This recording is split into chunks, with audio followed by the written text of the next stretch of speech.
morning. Welcome to the Senior Hour, which is sponsored by Comfort Keepers in Home Care and Advanced Audiology. I'm Barbara Cochran with my co-host, Dr. Jean Dorio. On your hometown station, AM 1220 KHTS. This is a show for, about, and by seniors, giving information to enhance one's quality of life. And speaking of quality of life, we have two incredible guests this morning. From College of the Canyons, we have Jazmine Foster. She's the Community Relations Liaison. Welcome. Hi, Barbara. Good morning. And our other guest now is Patrick Moody. He's the Director of Marketing and Public Relations of Henry Mayo Newhall Hospital. Good morning. Happy to be here. Welcome, you guys. What are we talking about today? Something very exciting. We have a very exciting event that's going to be taking place at College of the Canyons on February 25th, and it's called CARE, SCV, and it's a Cancer Awareness and Resource Expo. And what we're trying to do with Henry Mayo, who has graciously stepped up to be the title sponsor for this event, is we're actually just trying to raise awareness of a growing health epidemic that exists and give people information that they need to hopefully prevent, treat, and survive cancer. And I am a cancer survivor. I Yay! know that. Good for you. 4 years. Congratulations. Yes, 4 years. Well, you know, with our seniors who are listening to our show today, you know, they feel it's an epidemic because some of them fear even going to a doctor's office, not getting blood tests, not getting x-rays. They know their body is saying, hello, something's happening, you know, there's blood here, there's a sense and feeling of an ache or a pain, and you know, they don't heed that warning, do they, Jazmine, at all? And that's one of the things about what this whole conference is about. And you know, Dr. Dorio, you know a lot more about this than I do, but I think cancer, when it's living and making some rumbles in your body, it doesn't hurt, does it? There's no pain. Yeah, you don't always sense it. You don't always But sense there it. are just some warning signs there that, you know, for some, there are no warning signs. For others, it comes up real fast and it hits you and surprises you. And then there's long-term warning signs after a few months or a few years. You're going, hey, this is a problem. And then it comes full force. The worst thing I think that can happen is if a diagnosis of cancer is made, it's too late.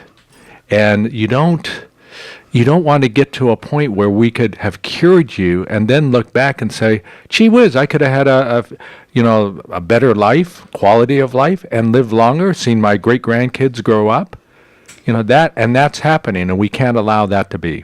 And I think that, you know, at least in my life and the life of my friends and my family, I think we all know someone who's either had cancer, knows someone with cancer, is going through a cancer treatment at this time.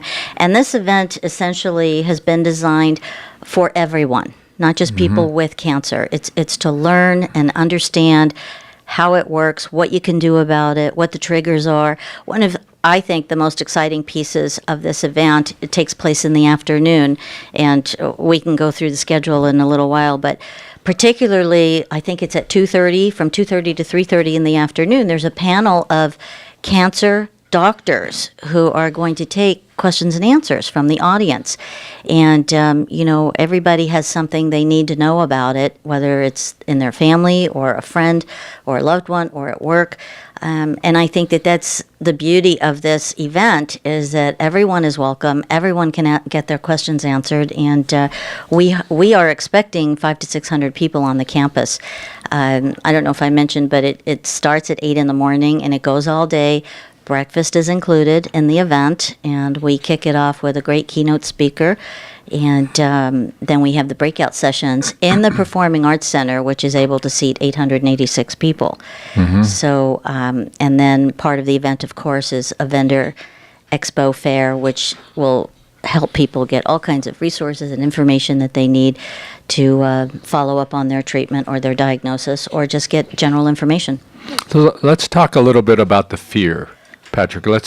The fear that you know that people come in, or they don't come into Henry Mayo Hospital, but they do come in and they are worried about symptoms that are going on. I mean, we see it all the time in the hospital setting where, people are having to be in a hospital and then a diagnosis is made. It's a difficult challenge, I think, mentally for our seniors to be going through. Yes, and as you know better than I, Dr. Dorio, a lot of times it's too late at that point. And part of the idea behind this event is that knowledge is really empowering for people. So the more they know, the better it is for them. And also, as you know, there's a series of tests that seniors should be having when they reach a certain age, colonoscopies, mastectomies, and so on. And there is, we do know that there's a certain element of the population that doesn't have those tests because they don't want to know. Right. And it's a lot better to know than not to know. And so part of the reason behind this event is sort of to dispel some of those fears and maybe some of those misconceptions and empower people with the knowledge that they need to do what they need to do. Yeah, I think it's hard for our seniors to realize that, they're every day they're being impacted with different kinds of information. And, one day they'll say a mammogram is worthless, and the next day they'll say, get it every 6 months. And of course, there's that fine medium where it's probably a year where you need to be getting it. But, some of our seniors are also being told, don't get mammograms at all. And, that has to be dispelled. You have to, preventive care is what our seniors are, essentially they'll want to find in their life. And, that finding that eventually not only empowers them, but dispels that ability to move forward, take that extra step to figure out, what do we do next? So the expo will help with that. You have a keynote speaker. You have a whole list of repertoire of things that you are going to be presenting. Let's go through some of these, what's on our schedule here, because, I know Dr. Callahan. She's a great physician over at Henry Mayo Hospital. And, what I think people will fear are doctors in general. And, we have to allay that fear that, it's information that you're gathering from these doctors. It's not they're going to poke a needle in you or, flash a x-ray at you. That's not what's going to happen. It's going to be get information while you can and discern whether it's important to you. And I'd like to go back just to an earlier point you made, Dr. Durek, because I think it's such an important point about how there's often such conflicting information about what the best steps are, what the right kinds of screenings, what people should do, and that's part of what this event will help to clarify for people, because as you mentioned, we'll have a lot of really outstanding physicians there, other experts in cancer treatment and prevention, and they will help to dispel some of those myths and clarify for people exactly what steps they should be taking and what they should be doing to both prevent or, in the case of a diagnosis, treat cancer. And I see Terry Bucknell's name here from Sheila Vilos, and I've known her for, I think, over 25 years.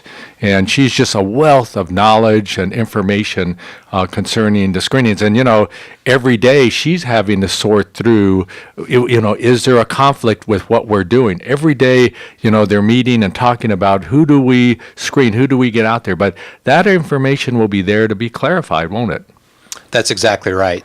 Terry is one of the panelists, I think, in the morning session, and as you know and as you mentioned, breast cancer prevention and treatment is her passion, and she's made it her career, and she's very knowledgeable, and she's very passionate, and we're just really pleased that she's going to be part of the event.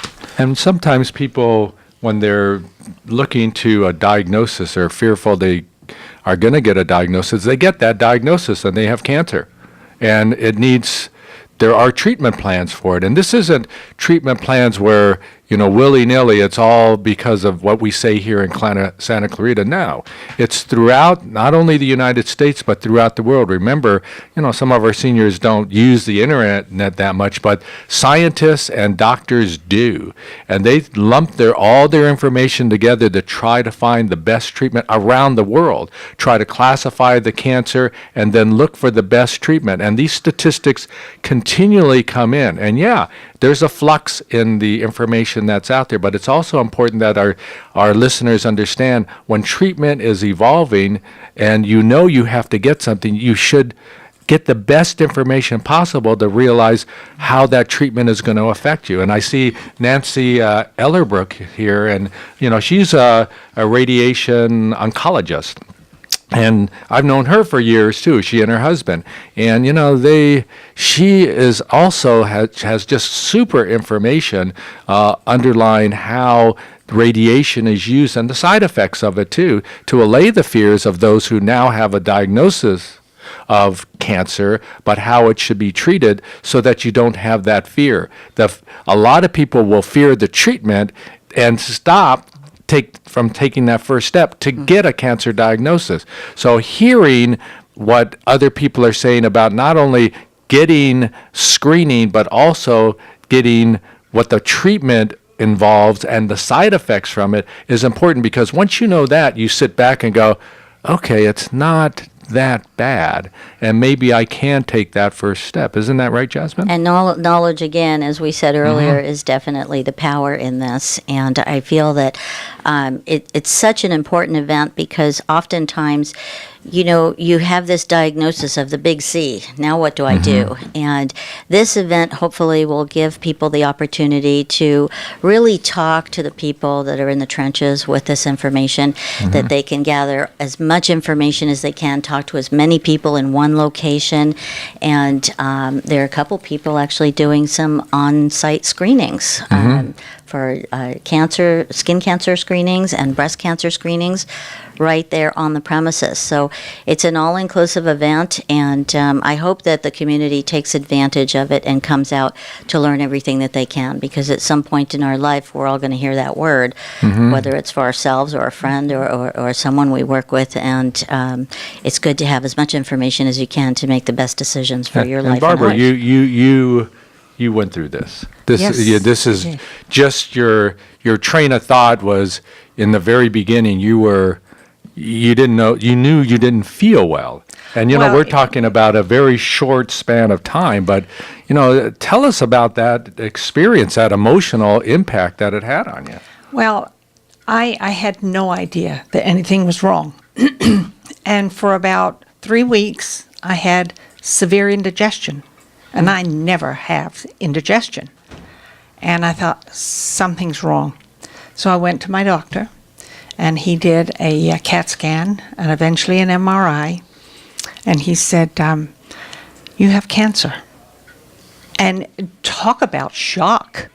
And the interesting part about it is I was close to 4th stage, right on the edge of 3rd and 4th, which astonished me, because I'd had this mess growing inside me for I don't know how long. The interesting part about it is I was on shots of methotrexate once a week for 6 years, and that was done to treat arthritis. Interesting. And then they stopped making it for a period of 3 months. Well, it was during that period of 3 months that I experienced this pain. And in looking back, there are several remedies, medicines for this particular kind of arthritis. And one of the possible side effects is lymphoma. And that's what I had, was lymphoma. And and I think it's becoming now more, they're saying more about it when they didn't before. The possible side effect is lymphoma, and that's on several of the drugs that treat this arthritis. It's psoriatic arthritis.